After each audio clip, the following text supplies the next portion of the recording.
అందరికీ praise lord. దేవుని పరిశుద్ధ నామమునకి మహిమ కలుగును గాక. మొట్టమొదటిగా దేవాతి దేవుడికి వందనాలు. అదే రీతిగా ఈ యొక్క ఆన్లైన్లో నా వీడియోస్ చూసిన ప్రతి ఒక్కరికి కూడా ప్రభు పేట శుభాభివందనాలు తెలియజేస్తున్నాను. ఈరోజు నేను మీకు తప్పిపోయిన కుమారుడు యొక్క ఉపమానాన్ని చెప్పాలని ఆశపడతా ఉన్నాను. తప్పిపోయిన కుమారుడు, ఆ యొక్క తండ్రికి ఇద్దరు కుమారులు ఉంటారు, చిన్న కుమారుడు, పెద్ద కుమారుడు. ఆ యొక్క చిన్న కుమారుడు తండ్రిని వదిలిపెట్టి ఆ యొక్క దూర ప్రాంతానికి వేరే దేశానికి వెళ్ళాడు.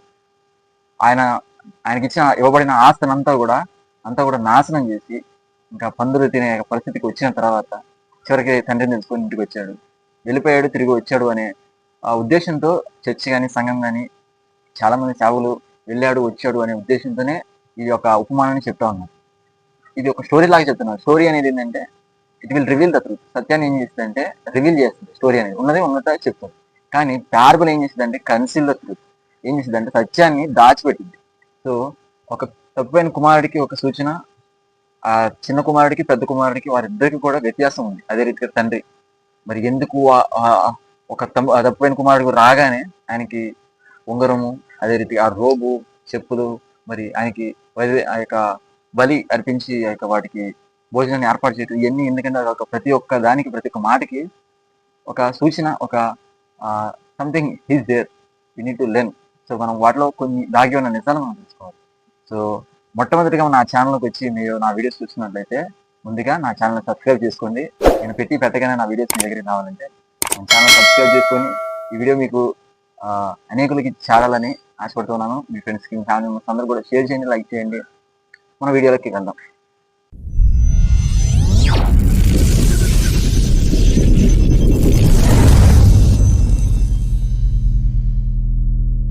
లూకాసు వార్త 15:11 నుంచి చూద్దాం ఈ యొక్క ఉపమానం. నేను మీకోసం చదువుతాను, మీరు పరిస్థితి గ్రంథం ఉన్నట్లయితే నాతో పాటు చదువు. లూకాసు వార్త 15:11. మరియు ఆయన ఇట్లనెను, ఒక మనిషినికి 2 కుమారులు ఉండేది. వారిలో చిన్నవాడు తండ్రి ఆస్తిలో నాకు వచ్చి భాగమిమ్మని తన తండ్రిని అడుగుగా అతడు వారికి తన ఆస్తిని పంచిపెట్టింది.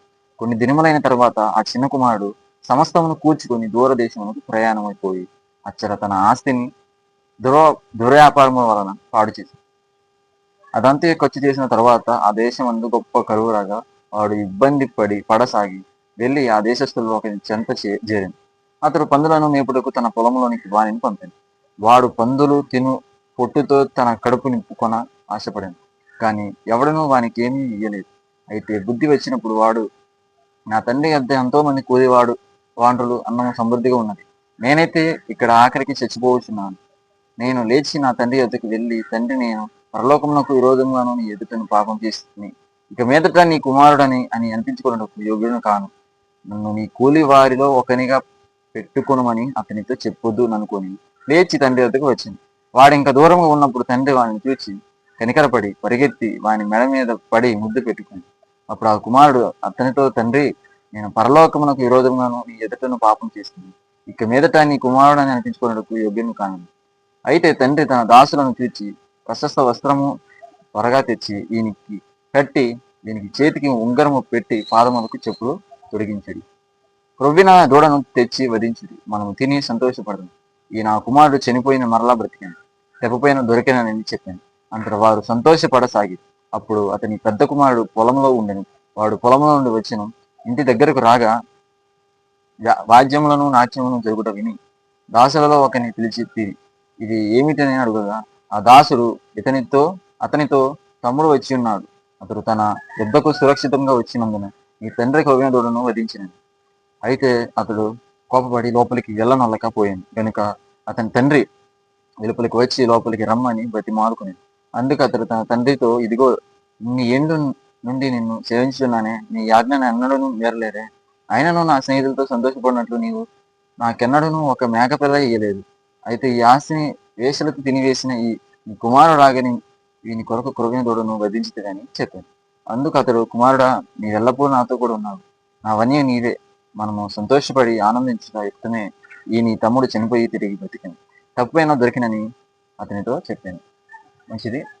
ఇక్కడ మీరందరూ కూడా ఈ యొక్క వాక్యాన్ని మీరు చదివారు, విన్నారు, ఎన్నో చోట్ల మీరు విన్నారు. చాలా మంది సేవకులు చెప్పారు, ఒక తండ్రికి 2 కుమారులు ఉన్నారు, ఆ చిన్న కుమారుడు, పెద్ద కుమారుడు అనేది చాలా మంది మీకు ఈ యొక్క ఉపమానాన్ని చెప్పారు. కానీ ఈరోజు కొంచెం డీప్గా వెళ్దాం, ప్రతిదానికి అర్థం తెలుసుకుందాం. ప్రతిదానికి యేసుక్రీస్తు వారు ఉపమానాలు చెప్పారు.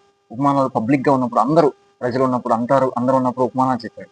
కానీ సీక్రెట్ గా వాళ్ళ శిష్యులతో ఉన్నప్పటికీ, శిష్యులతో ఉన్నప్పుడు ఆ యొక్క ఉపమానాలకి అర్థం, వివరణ క్లియర్ గా వాళ్ళకి ఎక్స్ప్లెయిన్ చేసింది.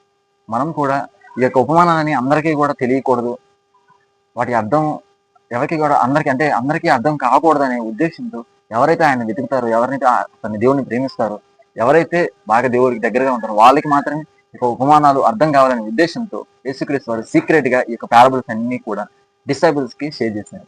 సో ఈ రోజు మనం మొట్టమొదటిగా తండ్రి, ఇద్దరు కుమారులు ఉన్నారు. ఇక ఇద్దరు కుమారులు, పెద్ద కుమారుడు ఎవరి సూచన అంటే యూదులకి సూచన. పెద్ద కుమారుడు ఎవరికి సూచన అంటే యూదులకి. చిన్న కుమారుడు ఎవరికి సూచన అంటే అన్యులకి. అన్యులు అనగా మనమందరం కూడా అన్యులే. యూదులు తప్ప ఇక మిగతా వాళ్ళంతా కూడా లోకంలో ఉన్న ప్రతి ఒక్కరు కూడా అన్యులు. సో అయితే ఈ మనమందరం చూసినట్లయితే తప్పిపోయాం. ఎక్కడ? ఆదాము కాలం నుంచి. ఆదాము అవ పాపం చేశారు, దేవుడికి వాళ్ళు దూరమయ్యి వాళ్ళకి నచ్చినట్లు చేశారు. వాళ్ళు తినొద్దన్న పండును తిన్నారు, పాపం చేసి దేవుడికి దూరం అయ్యారు.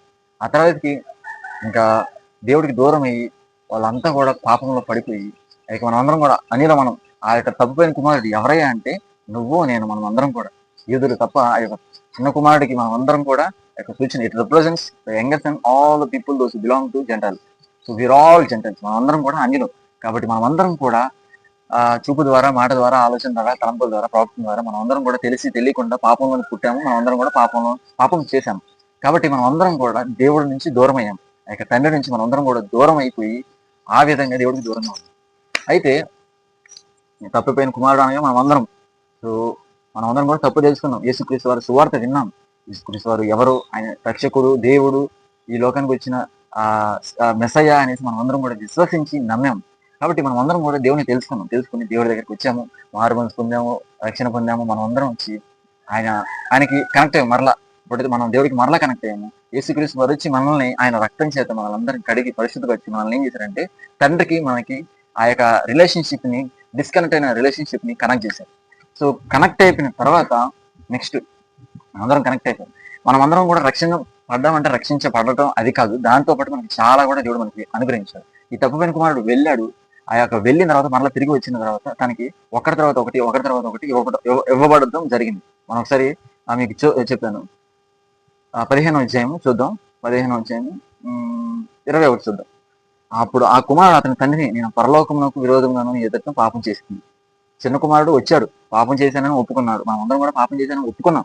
సేమ్ ఇక మీదట నీ కుమారుని అనిపించుకున్నట్టుకు యోగ్యుడు కాను. మనమందరం కూడా నేను నీ కుమారుని కాదయ్యా, అయ్యా నేను నీ యొక్క సేవకుడికైనా వాడుకునే అని మనమందరం కూడా అన్యులు. మన ప్రార్థన కూడా ఇలానే ఉంటుంది. మనం తగ్గించుకొని తండ్రి దగ్గర మనం అందరం కూడా ప్రార్థన చేస్తాం. అయ్యా నేను పాపని, అయ్యా గోడ పాపం, నేను యోగ్యుని కాదనేసి ఆ ఉద్దేశంతో మనం అందరం కూడా ప్రార్థన చేస్తాం.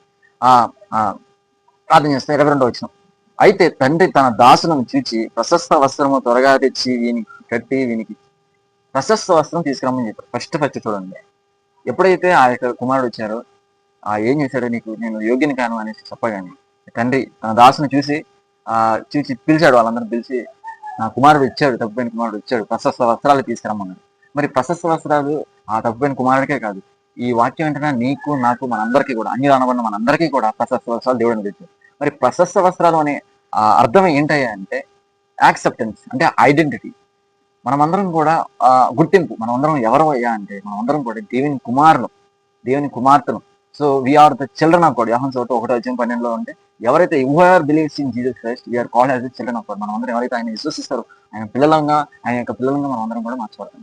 కాబట్టి మనం అందరం కూడా ఏదో సేవకులం, పనివాళ్ళం కాదు. We are called as the children of God. మనం అందరం కూడా ఆయన పిల్లలము. ఎందుకంటే ఆయన రక్తాన్ని చిందించి ఆదామును సృజించినప్పుడు ఆదాముకి తండ్రి ఎవరై ఉన్నారు?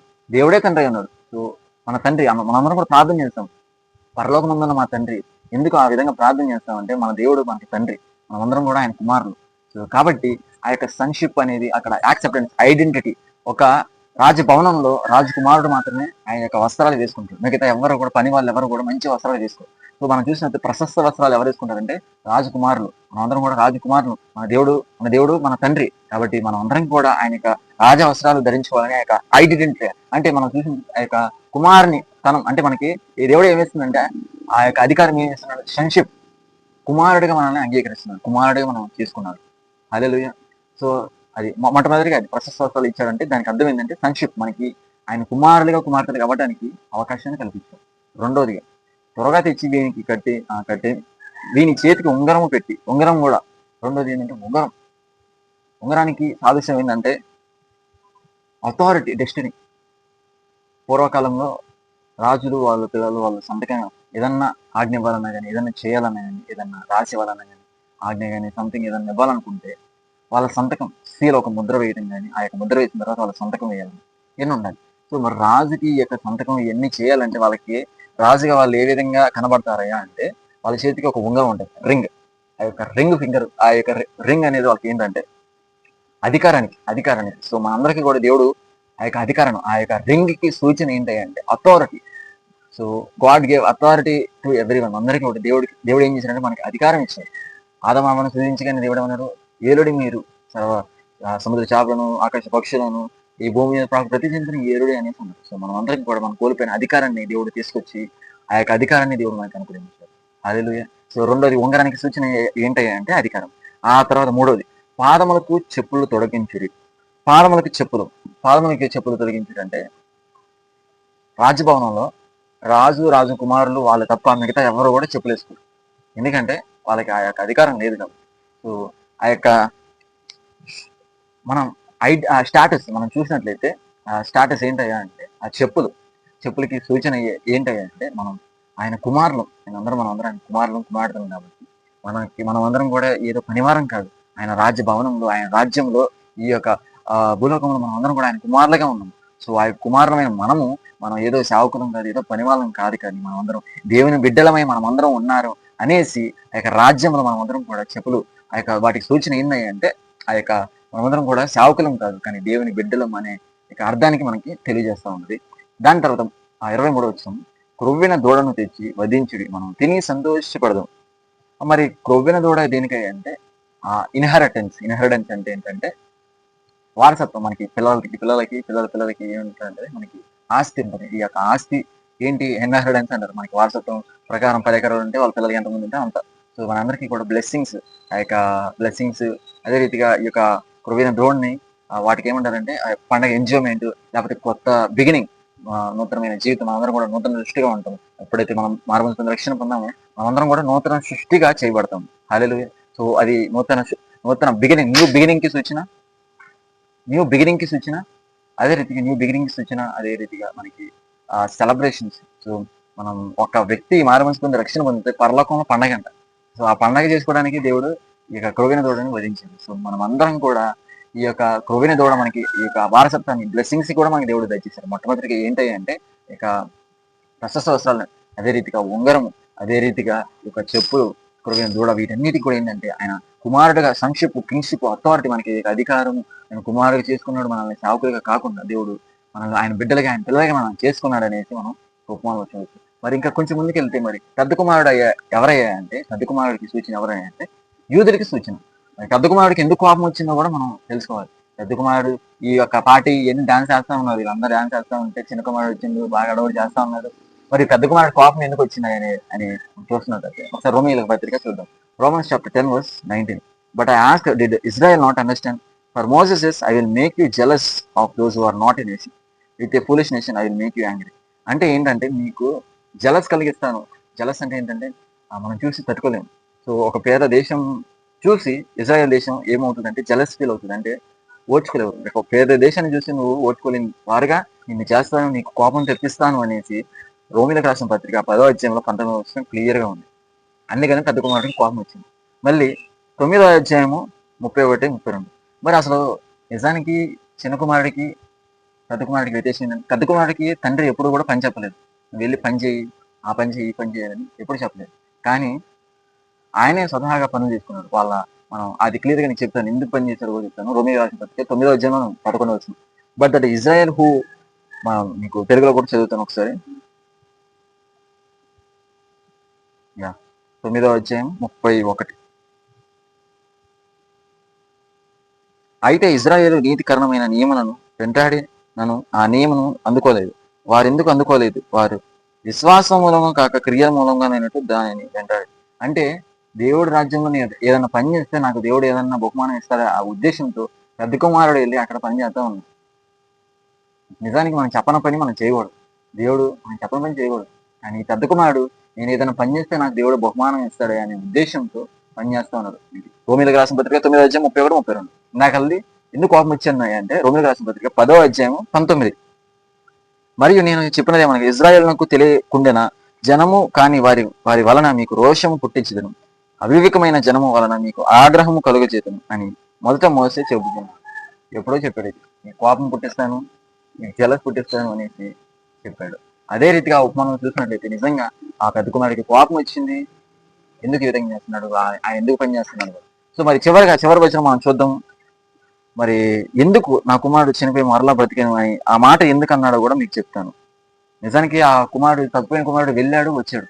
ఎప్పుడు చచ్చిపోయాడు? మరి చచ్చిపోలేదు, నిజానికి చచ్చిపోలేదు. చూద్దాం సరే, మనము సంతోషపడి ఆనందించుట యుక్తమే. ఈ నీ తమ్ముడు చనిపోయి తిరిగి బ్రతికిన, తప్పుపోయి దొరికినని అతనితో చెప్పాను. తమ్ముడు చచ్చిపోలేదు, నిజానికి చచ్చిపోయాడు. ఎలా అంటే ఆదాము అవ్వ పాపం చేశారు కదా, అప్పుడు వాళ్ళ ఆత్మీయతలో చచ్చిపోయారు. మనము ఒకసారి మీకు అది కూడా చూపిస్తాను. ఆదికాండము 3వ అధ్యాయం 3వ వచనం చూద్దాం.